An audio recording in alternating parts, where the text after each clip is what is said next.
պարոն նախագահ, մի քանի հռետորական հարց տվեցիք նախորդ հարցերին պատասխանելիս, ես կփորձեմ ձեր քաղաքական ընդդիմախոսների շուրթերով, այսպես ասած, պատասխանել նախ այդ հռետորական հարցերին, որպեսզի բացեմ հաջորդ հարցից։ Ասում եք, որ երկիրն է մեզ ավելի հոգեհարազատ, թվարկելով այն պետությունները, որոնք շահեր ունեն առնվազն մեր տարածաշրջանում։ Այդ ձեզ համար ակնհայտ է, որ Իրանն ու Ռուսաստանը, բայց գործող իշխանությունը արդեն այնքան հեռուն է գնացել իր հակառուսական թեզերի մեջ, որ գրեթե ամեն ինչում ռուսական գործոն է տեսնում եւ անգամ ցեղասպանության լինել չլինելու հարցը արդեն դիտարկում են այդ կոմպոնենտում ու ասում են, որ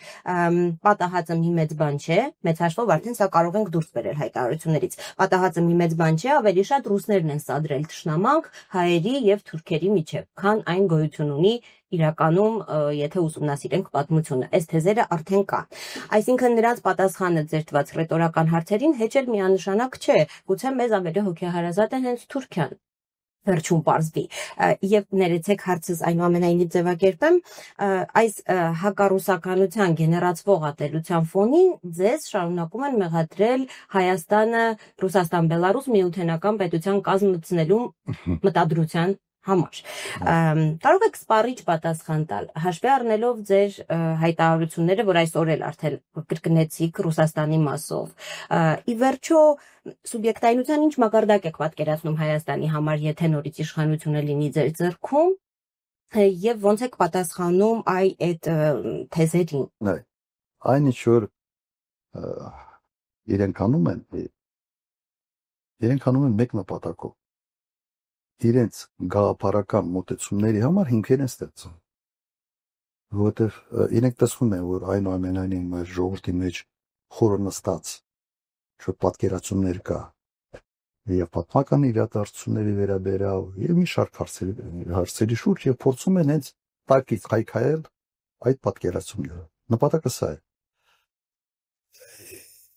Թեման ես գիտեմ, որ ինձ փորձում են անընդհատ ինձ կապել միութենական պետության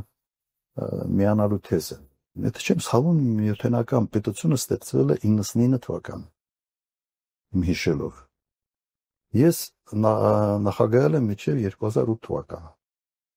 9 տարի երբեք որևէ խոսակցություն իմ հետ Հայաստանին միավորելու միութենական պետություն չի եղել։ Ռուսաստանի նախագահի հետ։ Ոչ Ելցինի հետ ժամանակին ստացվել է, ոչ Պուտինի հետ։ Փորձերը չի եղել։ Ոչ էլ Լուկաշենկոն երբևէ խոսած։ Նույնիսկ մեծ հարցը, եթե մենք այդ հարցը դնեինք, իրենք մեզ հալա նախապայմաններ կդնեին, թե ոչ։ Ըստ տպավորությունը այնպեսին է, որ սենց կաղնած ասում են, թե երբ կկլանեն Հայաստան այդ միության մեջ։ Ես ձեզ անկեղծությամբ ասում եմ, երբևէ այդ խոսակցությունը իմ հետ չեն ունեցել։ Հիմա ընդհանրապես միութենական պետության մասին եւ ձեր ցանկությունների, որտեղ իրենց դեռ մի կողմ։ Այդ ես ուզում եմ ուղղակի այդ բանը, այդ ստերեոտիպը մենք ճիշտ հասկանանք, չկա այդպիսի բան։ Չի եղել ամենայն դեպս այն ժամանակ։ Հիմա ինչի են փորձում այդ միութենական պետության թեզը անընդհատ օգտագործել եւ հատկապես երբ խոսում են իմ մասին, իսկ իմ մասին վերջի ես մի երկու ամիսը ոնց որ մենակ իմ մասին, այդ ուրիշ հերոս չգիտեմ երևի այդ բանի հայտնի բանի սկեչից։ Նայեք, Լուկաշենկոն բավական երկար ժամանակ դեմոնիզացվել է արևմտյան լրատվամիջոցին, բավական երկար ժամանակ։ Եվ վերջում գումարվեց նաև այն հանգամանքը, որ Լուկաշենկոն գնաց Շուշի, եթե չեմ սխալվում, հարաբերությունները Իլհամ Ալիևի հետ եւ մեր մոտ բան է ստեղծվել, բավական բացասական վերաբերմունք է ստեղծվել Բելարուսի նախագահի նկատմամբ։ Եվ այդ բացասական վերաբերմունքը հիմա ասենց շահագործվում է 100%։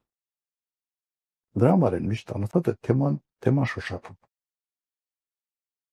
Իմ նախագահության ժամանակ եւ միջև իմ նախագահությունը երբեք Բելարուսը որևէ քայլ չի արել, որը կարող է մեր դժգոհությունը առաջացնել։ Հակառակը միշտ մեր կողքին կանգնացել։ Ես չգիտեմ ինչ պատահեց հետո։ Եվ սա երևի առանձին մի վերլուծության կամ ուսումնասիրության կարիք ունի, երբ փոխվեց եւ ինչու փոխվեց։ Հիմա սա է վիճակը։ Երբ խոսում ենք հարաբերությունների մասին, նայեք, Բելարուսը որևէ դերակատարություն չի կարող ունենալ այս տարածաշրջանում։ Չունի ոչ այդ պոտենցիալը, ոչ այդ ցանկությունը, ոչ այլ հետաքրքրություն։ Դրա համար Ռուսաստանի հետ հարաբերությունները անպայման ցեն շուռ տալ, բերել, կապել միութենական պետության հետ, ուղղակի մանիպուլյացիվ չոր բաներ, քայլեր, փորձում են դրանով Ռուսաստանի հետ հարաբերությունների գրավչությունը նվազեցնել։ Ուրիշ բացատրություն թե չկա։ Ու ասում անպայման պետք է որևէ խնդիր չկա եւ կրկնում է այդպես չի որ իրենց մոտ այդ ցանկությունը կա որ Հայաստանը մտնի այդ պետք է Ռուսաստանը հետ խորացնել այդ հարաբերությունը պետք է գոնե վերականգնել այն ինչ եղել է վստահություն ունենալ փոխադարձ ու չմտածեն որ հերթական անգամ ամեն քալափոխին քեզ գցելու է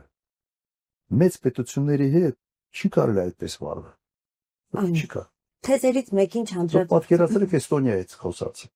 Էստոնիան հանկարծ ինչ որ քայլեր անի որոնք ամերիկացիներին դուր չի գալու կամ բրիտանացուց կանի երբեք չեն անի որտեղ հասկանում են որ սա ուղղակի ազդեցություն կունենա իրենց անվտանգային հարցերի նայեք հետո միութենական պետությունը ասենց բոբոս արկելու կոնտեքստի մեջ նաև հետևալն են ասում չէ որ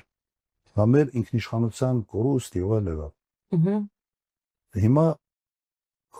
համատեք միութենական պետության ինքնիշխանության կորուստ այսպես ասենք եւ Եվրոմիության համացան եզրեր չկա Եվրոմիությունը ունի Եվրոհազնաժողովի նախագահ 27 կոմիսար ամեն պետությունից մի ամեն մեկը մի ուղղություն է ըստ էության մի մարմին է որը հնարավորություն ունի նույնիսկ պատժելու, տուգանելու, ինչ որ բաներ պարտադրելու կա Եվրոխորհրդարան, որոնք ուղղակի քվեարկությամբ են ընտրվում ոչ թե խորհրդարանների պատգամավորները հավաքում են ուղղակի քվեարկությամբ են ընդունում եւ որոշակի լիազորություններ են հիմա դա երկրագնդի վրա ամենից մեծ ինքնիշխանության կորուստի մոդելն Եվրոմիությունը Միութենական պետությունում այդպիսի բաներ չկան ինչ որ մի երկու երեք կառույց կա որ ավելի շատ ֆորմալ բնույթ է կրում երկու նախագահներ իրար հետ պայմանավորում են գործ առաջ հիմա սովերենության կորուստը այդ ինքնիշխանության կորուստը որտեղ ավելի շատ եթե ձեզ համար երակա խնդիրը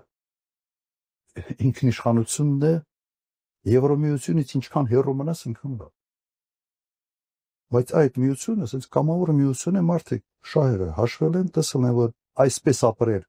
ավելի հետաքրքիր է ավելի արդյունավետ է այդպես են ապրել վերջերս մի բան լսեցի մեկը ասում է բան ինքնիշխան փափաղող Մոսկվա գնաց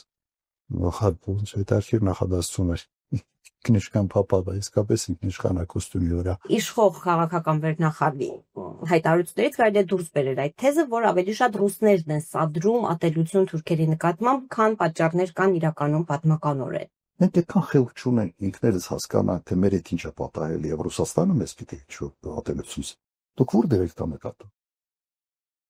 որ սովետի ժամանակ համալիրն է կառուցել ցեղասպանից ինքն երբ է կառուցել կառուցվել դա պետք է իրականում ես սա եւ անլուրջ եմ համարում եւ առաջերտին անհարգալից վերաբերմունք հենց հայ ժողովրդին է կապ